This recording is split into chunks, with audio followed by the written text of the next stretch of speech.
Velocity classes की तरफ से आप सभी का स्वागत है। आज हम बात करेंगे अर्थव्यवस्था और इंसान के अस्तित्व की कहानी के बारे में। तो आज हम एक बहुत ही दिलचस्प सफर पर निकलने वाले हैं। हम शुरुआत करेंगे इकोनॉमी के बड़े बड़े कॉन्सेप्ट से और धीरे धीरे पहुंचेंगे इंसान के सबसे पहले काम धंधों तक। तो चलिए समझते हैं कि कैसे इनकम से सर्वाइवल तक की ये पूरी कहानी बनी। तो हम क्या क्या कवर करने वाले हैं। सबसे पहले देखेंगे कि ये इकोनॉमिक एक्टिविटीज होती क्या हैं। फिर हम रेड कॉलर वर्कर्स के बारे में जानेंगे। इसके बाद हम इंसान के सबसे पुराने काम यानी हंटिंग और गैदरिंग पर बात करेंगे और आखिर में देखेंगे कि आज की दुनिया में गैदरिंग की क्या जगह है। तो चलिए सबसे पहले और सबसे बुनियादी सवाल से ही शुरू करते हैं। आखिर ये इकोनॉमिक एक्टिविटीज हैं क्या चीज? देखिए, इसका मतलब बहुत सीधा सा है। कोई भी ऐसा काम जो इंसान करे और जिससे इनकम जनरेट हो, उसे हम इकोनॉमिक एक्टिविटी कहते हैं। और यही वो बुनियाद है, वो नींव है जिस पर हमारी पूरी की पूरी इकोनॉमी खड़ी है। अच्छा, तो इन एक्टिविटीज को ना कई कैटेगरीज में बांटा गया है। तो चलिए सबसे पहली और सबसे बेसिक कैटेगरी को समझते हैं। ये जो प्राइमरी एक्टिविटीज होती हैं, ये सीधे सीधे हमारे एनवायरनमेंट पर, हमारे पर्यावरण पर डिपेंड करती हैं। मतलब इनमें जमीन, पानी, मिनरल्स, इन जैसे नेचुरल रिसोर्सेज का इस्तेमाल होता है। कह सकते हैं कि ये कुदरत के साथ हमारा सबसे डायरेक्ट कनेक्शन है। जैसे कि मिसाल के तौर पर हंटिंग और गैदरिंग हो गया, माइनिंग यानी खनन, खेती-बाड़ी, मछली पकड़ना, ये सारे काम सीधे नेचर से जुड़े हैं, इसीलिए इन्हें प्राइमरी एक्टिविटीज में गिना जाता है। और यहाँ एक मजेदार बात है, जो लोग इन प्राइमरी एक्टिविटीज में काम करते हैं ना, उन्हें रेड कॉलर वर्कर्स कहते हैं। अब ये नाम क्यों पड़ा? क्योंकि उनका काम ही ऐसा है, वो ज्यादातर बाहर खुले में काम करते हैं।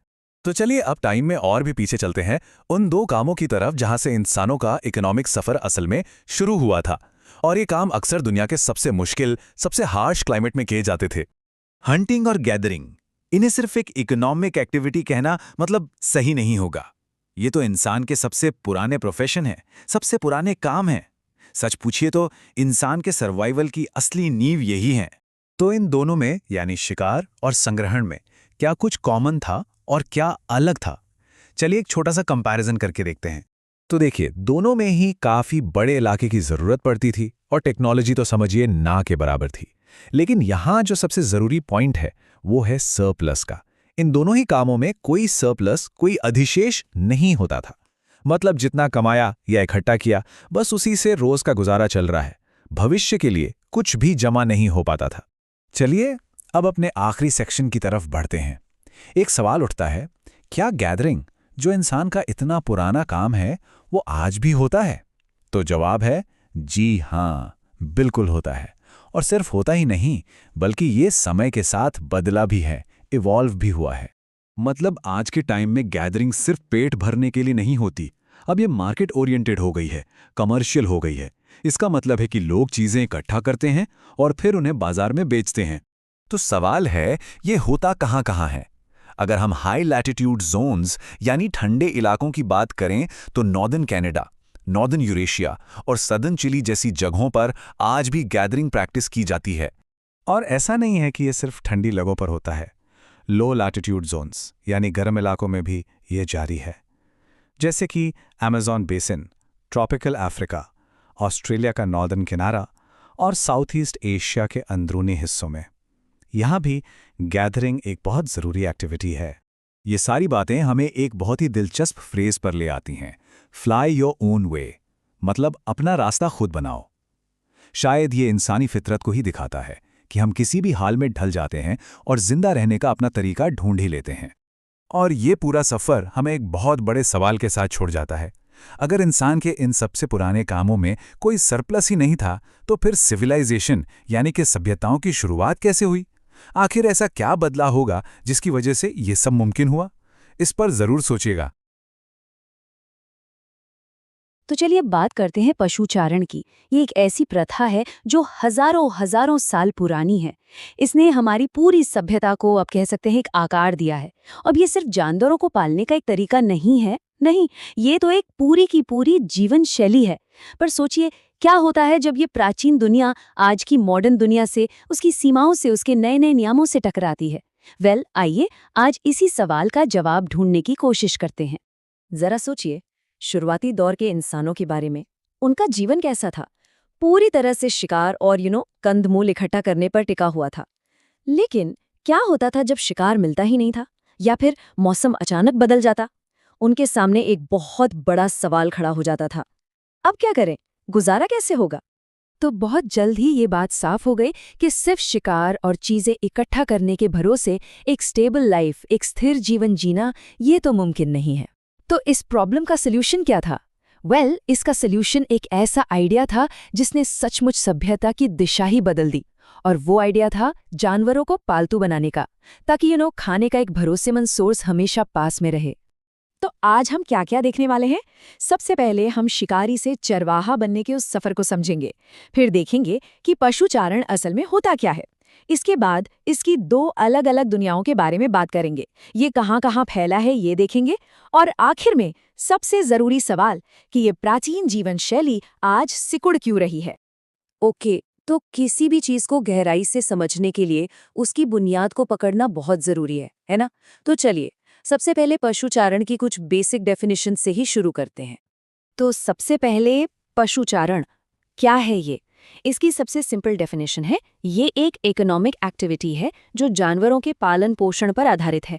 बस इसमें वो सारे तरीके आ जाते हैं जिनसे इंसान अपनी ज़रूरतों के लिए जानवरों पर डिपेंड करता है। अब अगर हम इसे थोड़ा और स्पेसिफिक करें तो एक टर्म आता है पशुचारण कृषि। इसमें क्या होता है? इसमें खास तौर पर भेड़, बकरी, मवेशी मतलब जो शाकाहारी जानवर हैं, उन्हें मांस, दूध, ऊन और खाल जैसी चीजों के लिए पाला जाता है। मतलब यहाँ मकसद थोड़ा और क्लियर हो जाता है। यहाँ एक बात समझनी होगी, पशुचारण का मतलब हमेशा एक ही चीज नहीं होता, बिल्कुल नहीं। समय के साथ इसके 2 एकदम अलग अलग रूप सामने आए हैं। आप कह सकते हैं 2 अलग दुनियाएं। एक तरफ है वो प्राचीन घुमंतू जीवन और दूसरी तरफ है एकदम मॉडर्न रैंचर। और इन दोनों दुनियाओं का जो मकसद है वो जमीन आसमान का फर्क रखता है। एक तरफ है घुमंतू पशुचारण, ये एक पुरानी हमेशा सफर में रहने वाली जीवन शैली है जिसका बस एक ही मकसद है, गुजारा करना, सरवाइव करना। और दूसरी तरफ है कमर्शियल पशुपालन। ये एक मॉडर्न, एक ही जगह पर टिक कर किया जाने वाला बिजनेस है जिसका फोकस सिर्फ प्रॉफिट और ग्लोबल ट्रेड पर है। तो चलिए पहले घुमंतू पशुचारण को थोड़ा और समझते हैं। इनके लिए जिंदगी का दूसरा नाम ही सफर है। ये चरवाहे पानी और चारे की तलाश में अपने जानवरों के साथ पहले से तय रास्तों पर लगातार चलते रहते हैं। ये बहुत ही एक सिंपल तरीका है। जानवर पूरी तरह से नेचुरल घास फूस पर डिपेंड करते हैं और जैसा मैंने कहा, यहाँ मेन मकसद सिर्फ और सिर्फ गुजारा करना है, कोई बिजनेस नहीं। अब सिक्के का दूसरा पहलू देखते हैं, कमर्शियल पशुपालन। ये इसके एकदम उलट है। इसे एक मॉडर्न बिजनेस की तरह चलाया जाता है। यहाँ जानवरों को बड़े बड़े परमानेंट फार्म्स में पाला जाता है जिन्हें रैंच कहते हैं। यहाँ सब कुछ बहुत सिस्टमैटिक और साइंटिफिक होता है।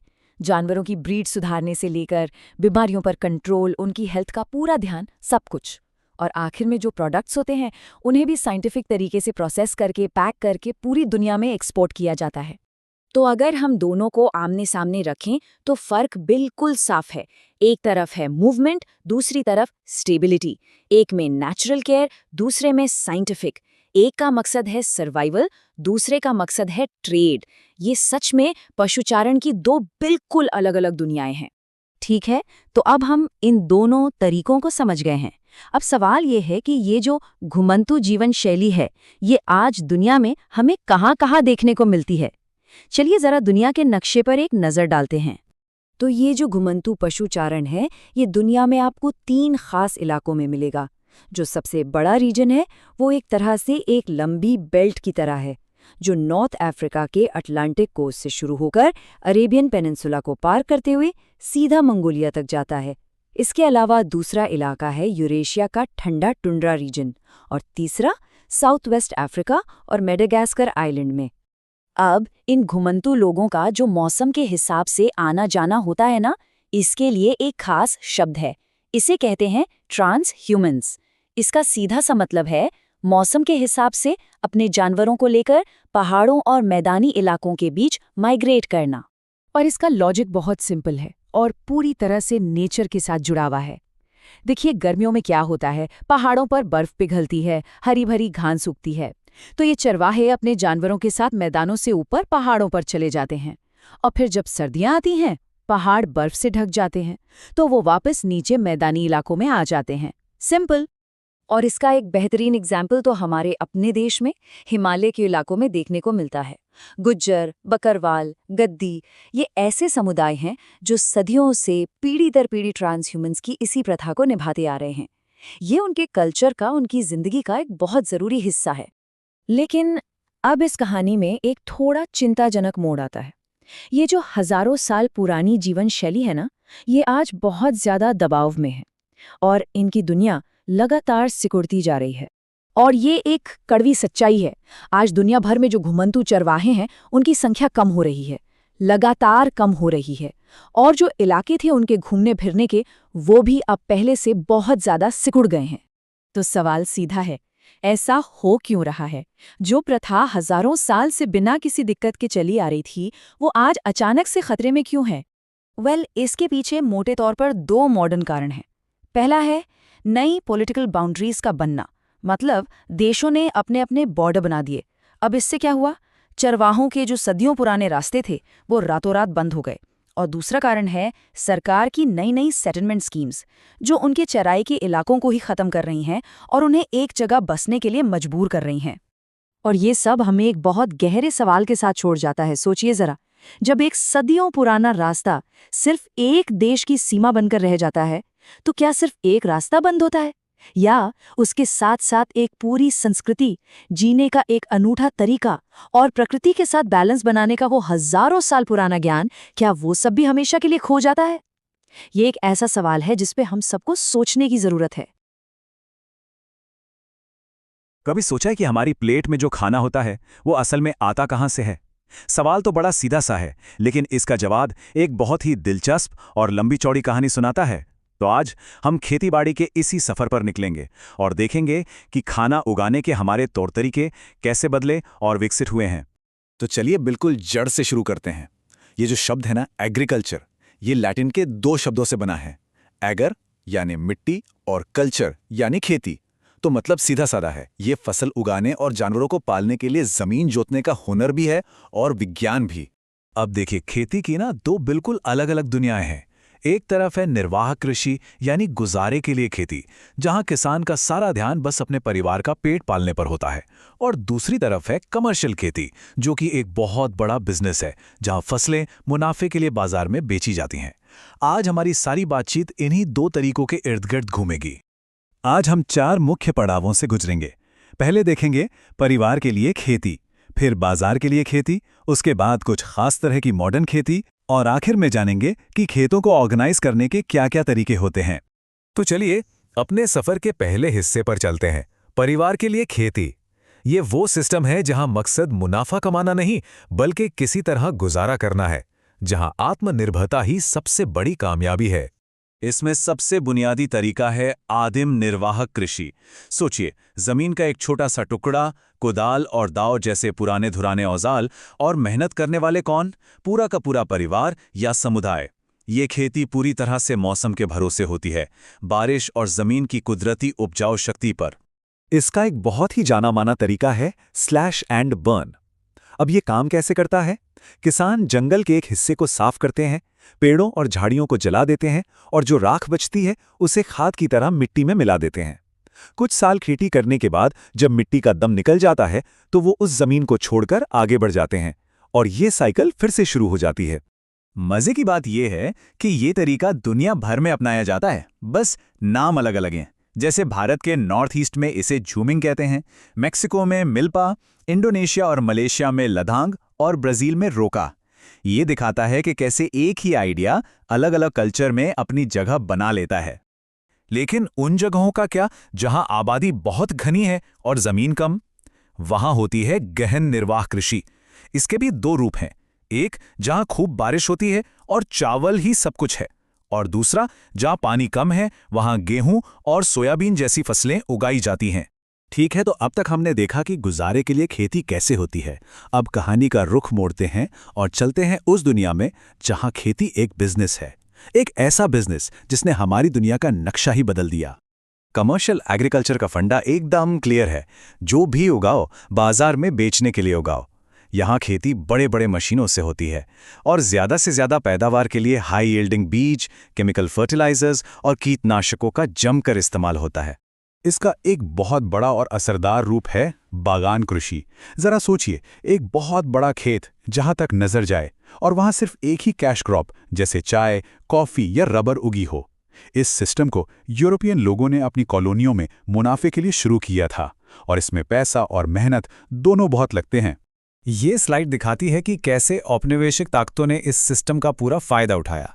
फ्रांस ने वेस्ट अफ्रीका में कोको और कॉफ़ी के बागान लगाए, तो ब्रिटेन ने भारत में चाय और मलेशिया में रबर के बागान फैला दिए। ये सब इसलिए हो रहा था ताकि यूरोप के बाजार की डिमांड पूरी हो सके। अब बात करते हैं दुनिया के ब्रेड बास्केट्स की, यानी वो जगह हैं जो पूरी दुनिया का पेट भरती हैं। ये खेती उन बड़े बड़े खुले मैदानों में होती है जहां जमीन की कोई कमी नहीं और आबादी कम है। यहाँ विशाल मशीनें बड़े पैमाने पर गेहूं जैसी अनाज की फसलें उगाती हैं। ये विशाल खेती दुनिया के कुछ मशहूर घास के मैदानों में होती है। नाम तो सुने ही होंगे। यूरेशिया में इन्हें स्टेपीज कहते हैं, नॉर्थ अमेरिका में प्रेरीज, अर्जेंटीना में पंपास और साउथ अफ्रीका में वेल्ड्स। यही वो जगह हैं जो दुनिया के लिए अनाज उगाती हैं। चलिए अब कुछ और मॉडर्न और स्पेशल तरह की खेती पर नजर डालते हैं जो बाजार की खास जरूरतों को पूरा करने के लिए ही बनी है। यहाँ दो बड़े सिस्टम्स हैं। एक तरफ है मिश्रित खेती, जहाँ फसलें उगाना और जानवर पालना दोनों काम साथ साथ चलते हैं, एक दूसरे की मदद करते हुए। और दूसरी तरफ है डेयरी फार्मिंग, जो पूरी तरह से दूध और उससे बनने वाले प्रोडक्ट्स के लिए जानवरों को पालने पर फोकस्ड है। भूमध्य सागर के आसपास के इलाकों में तो खेती का अंदाज ही अलग है। ये जगह खट्टे फलों, जैतून और अंजीर के लिए जानी जाती है। लेकिन इसकी सबसे बड़ी खासियत है विटिकल्चर, यानी अंगूर की खेती, जिससे दुनिया की कुछ बेहतरीन वाइन तैयार होती हैं। जैसे जैसे शहर बढ़ते गए, उनके आसपास खास तरह की खेती भी पनपी। इसमें दो नाम आते हैं। एक है ट्रक फार्मिंग, जहां सब्जियां उगाकर रात भर में ट्रक से शहर की मंडी तक पहुंचा दी जाती हैं। और दूसरी है मार्केट गार्डनिंग, जिसमें फूल और फल जैसी कीमती चीजें सीधे शहरी ग्राहकों के लिए उगाई जाती हैं। अब अपने आखिरी हिस्से में हम ये देखेंगे कि किसान अपने काम को ऑर्गेनाइज कैसे करते हैं, अकेले दम पर या फिर एक समूह की ताकत के साथ। एक तरीका है सहकारी यानी कोऑपरेटिव फार्मिंग। इसमें क्या होता है कि किसान अपनी मर्जी से साथ आते हैं, अपने संसाधन मिलाते हैं ताकि खेती ज्यादा फायदेमंद हो, लेकिन हर कोई अपनी जमीन का मालिक बना रहता है। इसके ठीक उलट है सामूहिक यानी कलेक्टिव फार्मिंग। इस सिस्टम में किसान अपनी हर चीज, जमीन, जानवर, मेहनत, सब कुछ एक बड़े सामूहिक खेत में मिला देते हैं। इसका सबसे मशहूर उदाहरण सोवियत यूनियन का कोलखोज मॉडल था, जो अक्सर जबरदस्ती लागू किया गया था। तो फर्क साफ है ना? कोऑपरेटिव मतलब मर्जी से, जहां अपनी मिल्कियत बनी रहती है और मकसद सदस्यों का फायदा होता है, जबकि कलेक्टिव खेती अक्सर जबरदस्ती होती थी, जहां सब कुछ सरकार का होता था और मकसद देश की जरूरतें पूरी करना था। ये बात हमें याद दिलाती है कि खेती सिर्फ पेट भरने का जरिया नहीं है। यही वो बुनियाद है जिस पर इंसानी सभ्यता की इमारत खड़ी हुई, जिसने हमें एक जगह टिककर बसना और तरक्की करना सिखाया। तो हमने ये सफ़र देखा, जंगल के एक छोटे से टुकड़े से शुरू होकर आज के विशाल ग्लोबल नेटवर्क तक।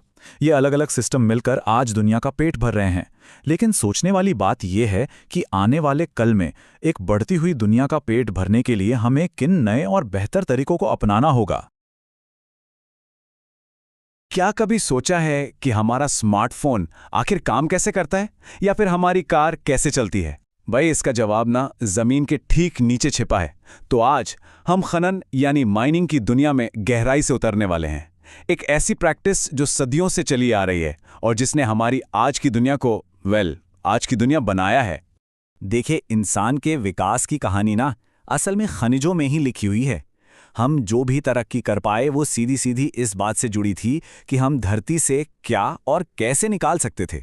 सोचिए जरा, कॉपर एज से लेकर ताकतवर आयरन एज तक हर एक दौर असल में माइनिंग की हमारी काबिलियत में एक बहुत बड़ी छलांग थी। तो फिर सबसे पहले एकदम बेसिक सवाल से शुरू करते हैं। ये समझना जरूरी है कि आखिर ये माइनिंग या खनन है क्या चीज। तो माइनिंग यानी खनन आखिर है क्या? देखिए, आसान शब्दों में कहें तो ये एक इकोनॉमिक एक्टिविटी है। मतलब एक ऐसा काम जिससे पैसा कमाया जाता है। और इसमें होता क्या है, धरती के अंदर से कमर्शियली वैल्यूएबल मिनरल्स यानी ऐसे खनिज जिन्हें बाजार में बेचा जा सके, उन्हें बाहर निकाला जाता है। सोना हो, कोयला हो या फिर हीरे, इन सब की कहानी माइनिंग से ही तो शुरू होती है। और हाँ, इस इंडस्ट्री ने जो असली रफ्तार पकड़ी थी वो इंडस्ट्रियल रेवोल्यूशन के दौरान पकड़ी थी। अच्छा, तो सवाल ये उठता है कि कहीं पर खुदाई शुरू करने का फैसला लिया कैसे जाता है? मतलब कहीं भी जाके तो खोदना शुरू नहीं कर सकते, है ना? तो ये फैसला ना दो बहुत ज़रूरी फैक्टर्स के सेट पर डिपेंड करता है। और ये फैसला लेना कोई बच्चों का खेल नहीं है, ये काफी कॉम्प्लेक्स होता है। समझिए एक तराजू है, इसके एक पल्ले पर हैं फिजिकल फैक्टर्स, मतलब जहां खुदाई करनी है वहां मिनरल डिपॉजिट कितना बड़ा है, उसकी क्वालिटी कैसी है, बढ़िया है या नहीं।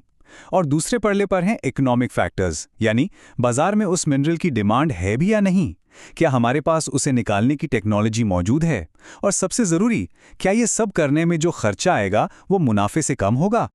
चलिए अब जरा और गहराई में चलते हैं। मान लीजिए फैसला हो गया कि खुदाई करनी है, तो अब सवाल आता है कैसे? खनिजों को बाहर निकालने के लिए कई अलग अलग तरीके इस्तेमाल किए जाते हैं। इसमें हम 4 मेन तरीकों पर एक नजर डालेंगे जिनसे हम धरती से रिसोर्सेज को एक्सट्रैक्ट करते हैं। तो सबसे पहले बात करते हैं क्वॉरिंग यानी उत्खनन की। ये ना माइनिंग का सबसे सीधा साधा तरीका है। ये उन मिनरल्स के लिए इस्तेमाल होता है जो धरती की सतह के बिल्कुल पास होते हैं। मतलब ज्यादा कुछ नहीं, बस खोदो और निकाल लो।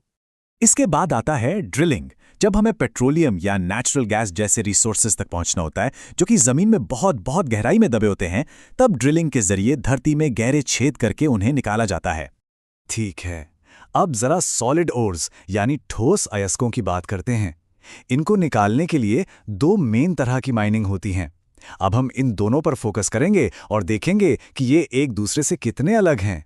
पहला है ओपन कास्ट माइनिंग, जिसे सरफेस माइनिंग भी कहते हैं, और इसका नाम ही सब कुछ बता देता है।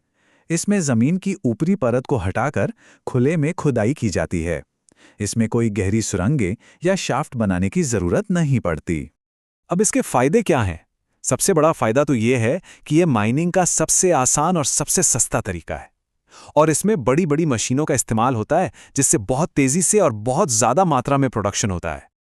और अब आते हैं दूसरे तरीके पर, शाफ्ट माइनिंग यानी कूप की खनन। इसके बिल्कुल उलट ये तब किया जाता है जब हमें कोयला या हीरे जैसे कीमती रिसोर्सेज तक पहुंचने के लिए जमीन में बहुत बहुत ज्यादा गहराई तक जाना पड़ता है। और जैसा कि आप सोच सकते हैं, ये तरीका कहीं ज्यादा कॉम्प्लिकेटेड और खतरनाक है। इसमें नीचे जाने के लिए स्पेशली डिजाइन लिफ्ट्स चाहिए, ड्रिलिंग मशीनें, सामान ढोने वाली गाड़ियां और सबसे जरूरी एक प्रॉपर वेंटिलेशन सिस्टम चाहिए ताकि अंदर सांस ली जा सके। और खतरे, वो तो बिल्कुल असली हैं। जहरीली गैसें, आग लगने का डर, बाढ़ का खतरा और गुफाओं के धंस जाने का डर तो हमेशा बना रहता है, जिससे जान भी जा सकती है। तो यहाँ सबसे जरूरी बात क्या है? वो है एक ट्रेड ऑफ, मतलब एक तरह का लेन देन। अगर मिनरल्स सतह के पास हैं तो ओपन कास्ट माइनिंग सबसे बेस्ट है, सस्ती, ज्यादा सुरक्षित और तेज। लेकिन अगर खजाना जमीन की गहराइयों में छिपा है तो शाफ्ट माइनिंग ही एकमात्र रास्ता है, भले ही वो ज्यादा खर्चीला और जोखिम भरा क्यों ना हो। तो चलिए अब इस डिस्कशन को आगे बढ़ाते हैं और देखते हैं कि ये सब मिलकर ग्लोबल इकोनॉमी की तस्वीर कैसे बनाते हैं। क्योंकि एक बात तो तय है, माइनिंग का पूरा लैंडस्केप अब बदल रहा है। देखिए, एक बहुत साफ ट्रेंड देखने को मिल रहा है। जो डेवलप्ड इकोनॉमीज हैं, मतलब जो अमीर देश हैं, वहाँ लेबर कॉस्ट यानी मजदूरी बहुत ज़्यादा है। इसी वजह से वो माइनिंग, प्रोसेसिंग और रिफाइनिंग जैसे कामों से धीरे धीरे पीछे हट रहे हैं। और जब ये देश पीछे हट रहे हैं तो इसका सीधा फायदा उन डेवलपिंग कंट्रीज को हो रहा है जहां एक बड़ी लेबर फोर्स मौजूद है। उनके लिए ये एक मौका है मिनरल एक्सट्रैक्शन में लीड लेने का और ज़्यादा इंपॉर्टेंट बनने का। एक तरह से ये उन्हें नए इकोनॉमिक पावर हाउस बना रहा है। और अब जो आंकड़ा स्क्रीन पर है वो सच में चौंकाने वाला है। अफ्रीका, साउथ अमेरिका और एशिया के कई देशों में मिनरल्स उनकी कुल नेशनल इनकम का 50% से भी ज्यादा हिस्सा है।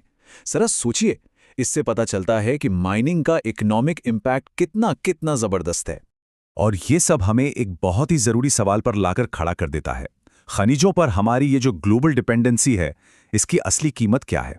और ये कीमत सिर्फ पैसों में नहीं है, बल्कि सोशल और एनवायरमेंटल कॉस्ट क्या है, ये सोचना भी जरूरी है। ये थी हमारी आज की पेशकश, जो आपके लिए वेलोसिटी क्लासेस की तरफ से थी। Fly your own way.